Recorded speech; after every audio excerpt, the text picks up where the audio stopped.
Assalamualaikum warahmatullahi wabarakatuh. Perkenalkan, nama saya Trisa Nurfadilah, Prodi Administrasi Pendidikan semester 3. Di sini saya akan menjelaskan pengertian organisasi kantor. Organisasi perkantoran adalah suatu proses yang menjadi tempat orang-orang berinteraksi untuk mencapai tujuan kantor. Prinsip organisasi kantor. Yang pertama, prinsip tujuan. Dalam organisasi perkantoran memiliki tujuan yang dirumuskan agar dimengerti pegawainya sehingga menjadi motivasi dalam mencapai tujuan perusahaan. Yang kedua, prinsip kesatuan fungsi.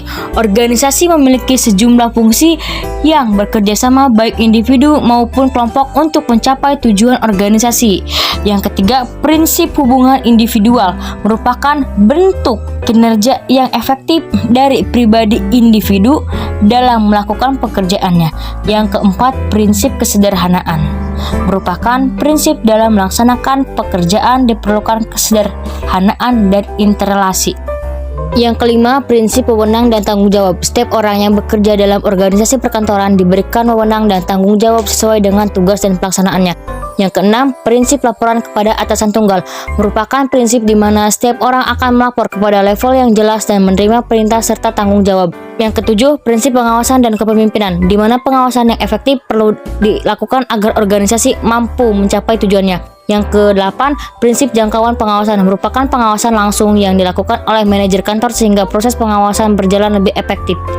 Selanjutnya, unsur-unsur organisasi. Yang pertama, personilmen. Ini adalah unsur terpenting di dalam sebuah organisasi di mana masing-masing personil memiliki tingkatan dan fungsi tersendiri. Yang kedua, kerjasama atau teamwork. Yang ketiga, tujuan bersama. Yang keempat, peralatan. Yang kelima, lingkungan. Yang keenam, sumber daya alam.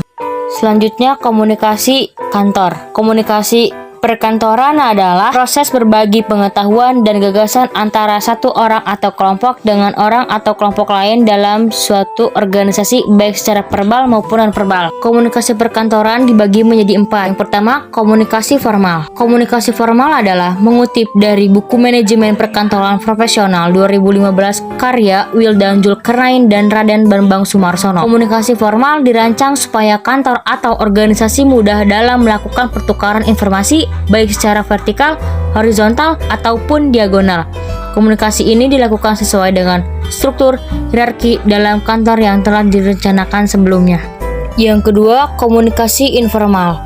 Berbeda dengan komunikasi formal, bentuk komunikasi ini tidak mengandalkan susunan struktur hierarki, melainkan hubungan yang sifatnya lebih pribadi.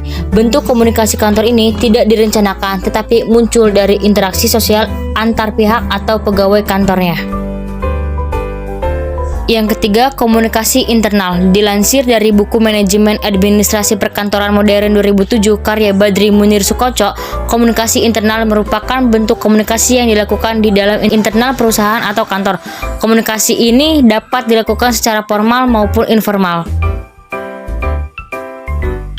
Yang keempat, komunikasi eksternal. Komunikasi eksternal adalah bentuk komunikasi yang dilakukan dengan membawa informasi masuk atau keluar kantor. Dilakukan untuk mencapai tujuan kantor, biasanya dilakukan dengan pelanggan, masyarakat, ataupun stakeholder eksternal perusahaan. Itu saja yang bisa saya jelaskan, kurang lebihnya mohon maaf.